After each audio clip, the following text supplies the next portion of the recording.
We are joined today by four extraordinary individuals with whom our graduates will share the distinction of a Bates degree.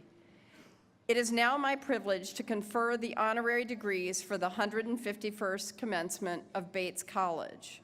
I invite Matthew Auer, Vice President for Academic Affairs and Dean of the Faculty, to join me for the presentation of the honorands. President Spencer, I present Susan M. Collins.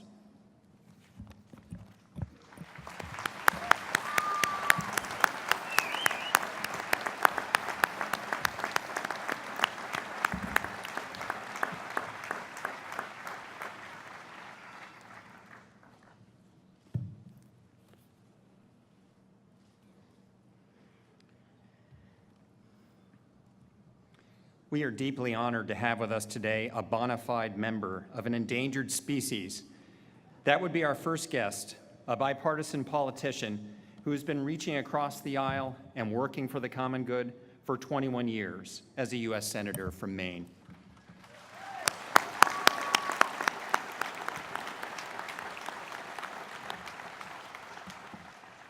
Now Maine's senior senator, she has never missed a single Senate vote, even after breaking both ankles. She is possessed of unflagging good humor and persistent pragmatism, undeniable assets in her quest to solve problems and get things done.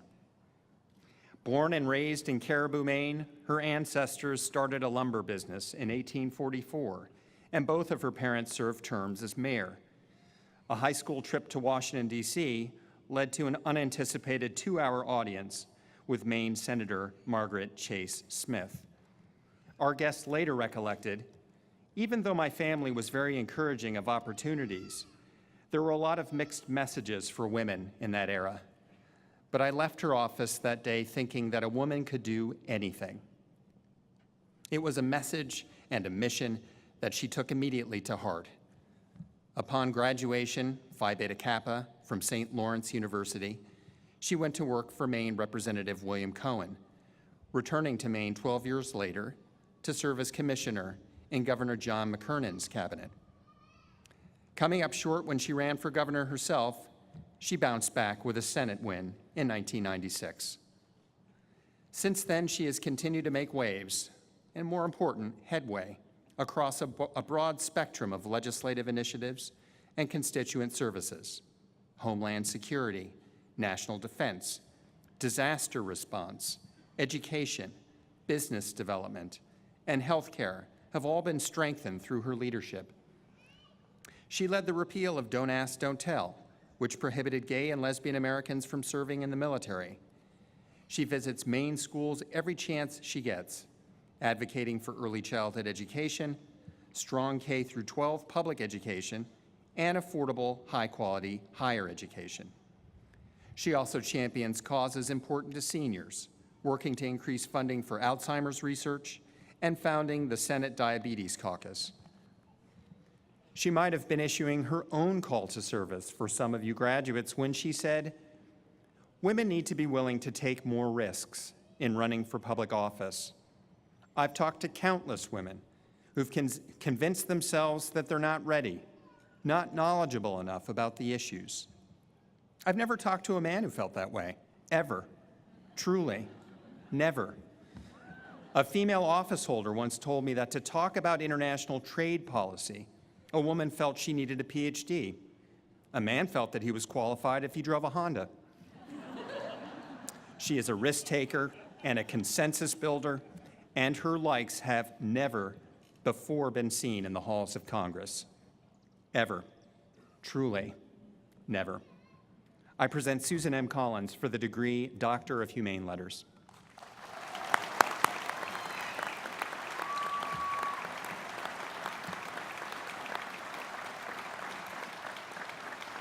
From Caribou to the U.S. Capitol, you have heeded the call to service and committed your life to working for the greater good. A Mainer to your core, you are pragmatic and deliberate, strong in your convictions and clear in your views. You live to serve. Your service is your gift to our state and to your nation. And today, we thank you. Therefore, by the authority vested in me, I confer on you the degree Doctor of Humane Letters with all the rights, privileges, and responsibilities thereunto appertaining.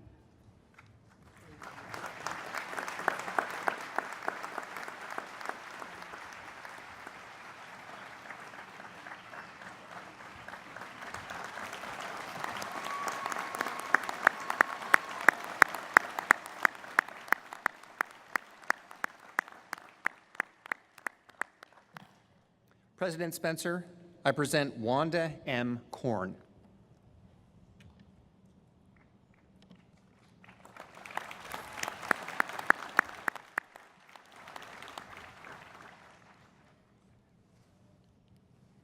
Our next guest's bold, round glasses provide a clue to her life's passionate pursuit. She invites us, with eyes wide open, to look at art and appreciate how much it tells us about the world we inhabit and how we got here. The Robert and Ruth Halperin Professor Emerita in Art History at Stanford University. She spent 28 years chairing that department, as well as leading her stewardship to the Stanford Center for Humanities and the Stanford Museum. She brings an historian's curiosity, scholarly rigor, and a distinct theatrical bent to her classroom, museum exhibitions, and prolific publications. She has chronicled iconic American artists, including Andrew Wyeth, Grant Wood, and Georgia O'Keeffe, engaging us in a rich cross-disciplinary discourse that is both particular and expansive. Her groundbreaking work, The Great American Thing, quote, set the terms for a century-long debate over what it means to make art in America, according to one glowing review. She was heralded as, quote, Ms. American Art History by Brian Wolfe, chair of the American Studies program at Yale, who also described our guest as, quote, the teacher, the mentor, and the organizer. She began her undergraduate career at Bates, but left to study abroad, first in England, where she was enraptured by medieval cathedrals, and then on to Paris. She sought deeper education in art history than Bates could then offer, and completed her undergraduate degree, master's, and doctorate at the Institute for Art at New York University. She may not have graduated from Bates, but she did find something while here that rivals and perhaps even tops a diploma. That would be her husband, historian Joseph J. Korn. Her Stanford students cherish memories of arriving at her house for one of her signature salons, only to find our guest dressed as Gertrude Stein. Admittance required dressing up as one of Stein's favored friends, such as Picasso or Duchamp or Matisse, and creating an interpretive portrait to share and discuss. Since retiring, she has cultivated an ambitious encore career, advising the Winslow Homer House and Studio in Prouts Neck, curating numerous museum exhibitions, and publishing 2 additional books. In a time when the future of the arts feels uncertain, we would do well to remember Lyndon Baines Johnson's words upon inaugurating the National Endowment for the Arts. Quote, art is a nation's most precious heritage, for it is in our works of art that we reveal to ourselves and to others the inner vision which guides us as a nation. Our guest knows this firsthand and continues with great spark and verve to enrich our understanding of why art and history are essential to our humanity. I present Wanda M. Korn for the degree Doctor of Fine Arts.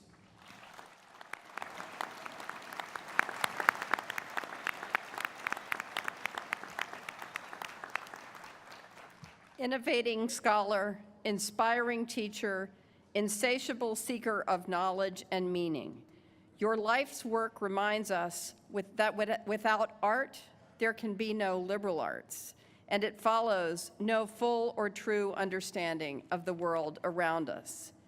We are delighted to celebrate you today, at last, as a properly credentialed Bates alumna, original member of the class of 1962, and official member of the class of 2017. Therefore, by the authority vested in me, I confer on you the degree Doctor of Fine Arts with all the rights, privileges, and responsibilities thereunto appertaining. Congratulations.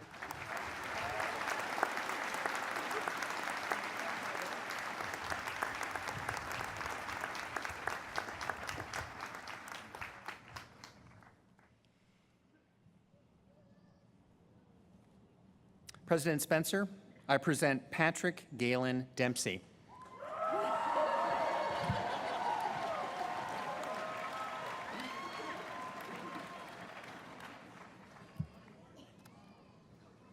Our next guest may be best known for playing a beloved and dashing neurosurgeon on television, but his very real gifts in the healing arts are given right here in Lewiston. He is the founder of the Dempsey Center, a wellness organization offering integrative, complementary support to those touched by cancer. He established the center in honor of his mother, whose courageous battle with ovarian cancer awakened him to the critical need for healing practices and support for those living with cancer. The Dempsey Center supports patients and their caregivers through an impressive array of nurturing and practical services.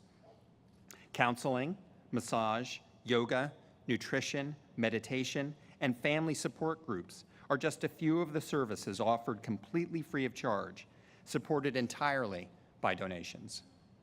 The annual fundraising event, known as the Dempsey Challenge, brings hundreds of participants to Lewiston to walk, run, and cycle to raise money for the center. And our guest returns every fall to rally the volunteers and lead the quest toward hope.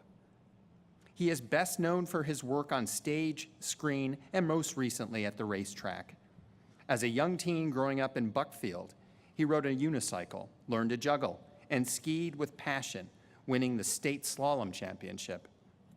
He began acting in high school, first on stage, later in films, and eventually television, most notably in an 11-season run as Derek Shepherd in Grey's Anatomy. He has also earned accolades and won a following through his work on Will and Grace, Once and Again, The Practice, and films like Can't Buy Me Love, Enchanted, and Maid of Honor. These days, he is focused on his other passion, cars and racing. He traces his love of motorsports back to Maine as well, recalling that he was always on the lookout for a European sports car making its way through Buckfield. Today, he is often in Europe, driving these exotic cars in the races he once dreamed of. Our guest has cut a dazzling swath through Hollywood and left his mark on many a continental racetrack. It all looks dreamy indeed.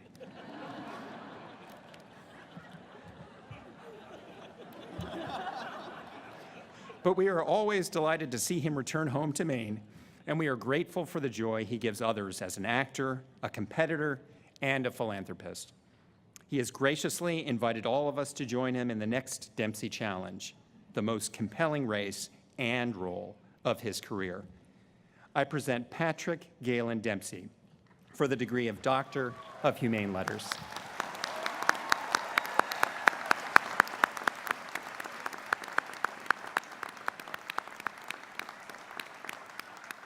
Son of Lewiston, star of screens large and small, entertainer and philanthropist, you have challenged us as you challenge yourself to reach higher, to do more, to lighten the loads of families who are suffering.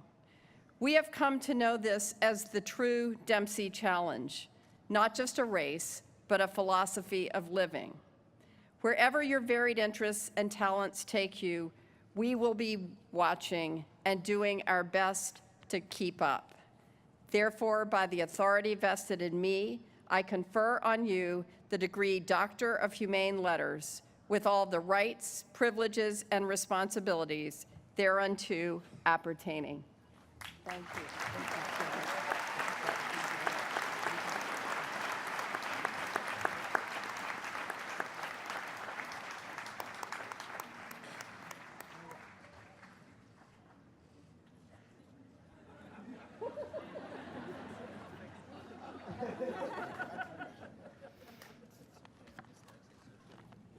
President Spencer, I present Jeffrey Canada.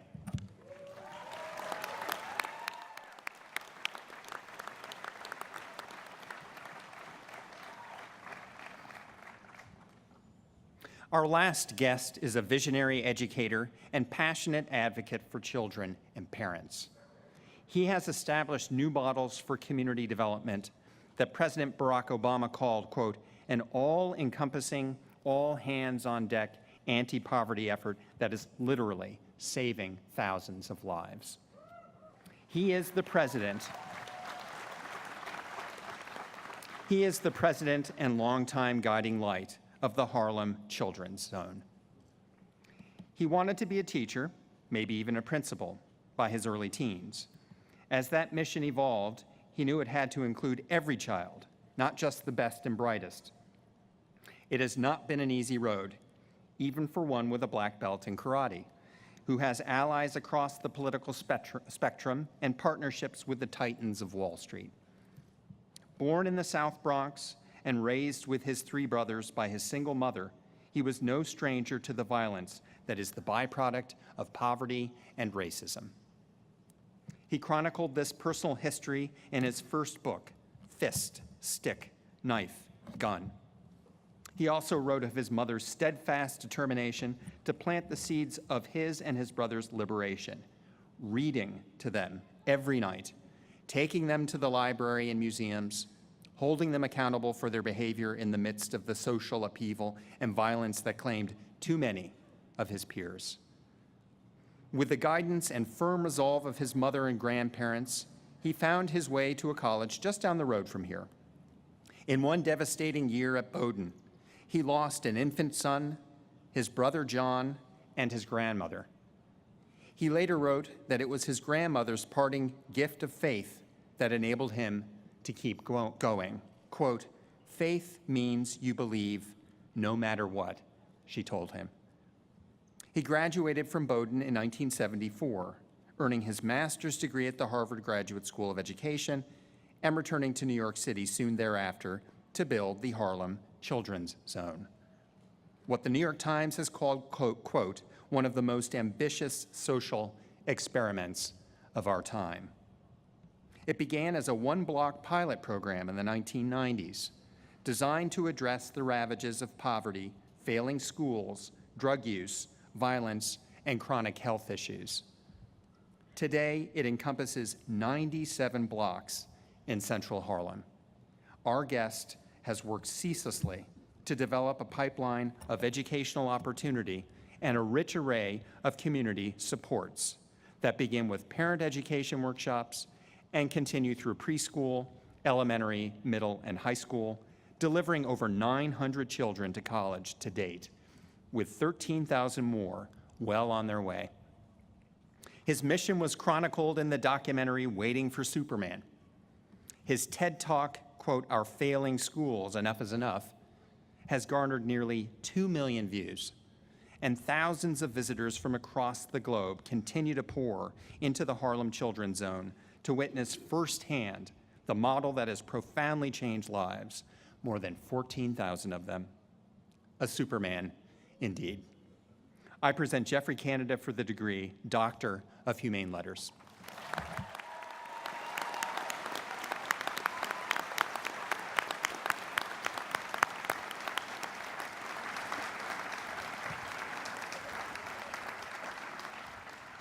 Without red cape or superhuman powers, you have nonetheless saved the day time and again and enriched thousands of lives. Understanding education as the greatest superpower of all, you have created the structures that have transformed a community and supplied the prototype for many others beside. Your mission in life and at the Harlem Children's Zone resonates powerfully on this campus, and it is our great pleasure today to make you an official member of the Bates family. Therefore, by the authority vested in me, I confer on you the degree Doctor of Humane Letters with all the rights, privileges, and responsibilities thereunto appertaining. Congratulations.